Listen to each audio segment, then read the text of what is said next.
Mga busing, tingnan nyo po yung resulta ng aking mais. Nalanta po sa ulan. Kaya hindi na lang po ako mag-apply ng second dose. Masasayang lang po mga busing. Matirang matibay po ito dito ngayon.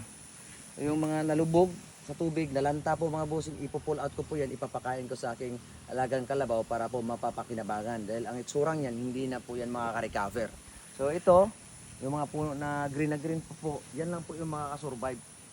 Last year po mga busing na nagtanim po ako dito, pag mga ganitong buwan, ganito po talaga ang mangyayari. Pero ayun nga, mas marami pong survivor doon kumpara dito. Yung ulan po kasi last year mga busing, hindi po bigla. Ngayon bigla at saka tuloy-tuloy, dire-diretso po. Biglang umulan, tapos tinuloy-tuloy.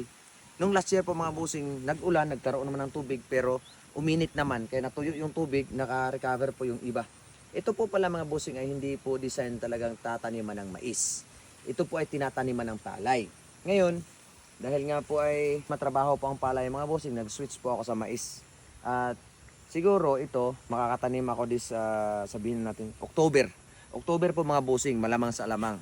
Mas maganda po ang produkto. Pero pag ganito, magtatanim ako ng April, ito po talaga yung mangyayari dito. Hindi na po ito bago sa akin. Pero ilang taon na po ako nagtatanim dito, ito po yung pinakamalala ngayon. So para hindi ho totally useless, hindi po totally damaged, totally wala na talaga, puputulin ko po yung mga puno na yung mga hindi na ho talaga makakasurvive at ipapakain ko kay Patani.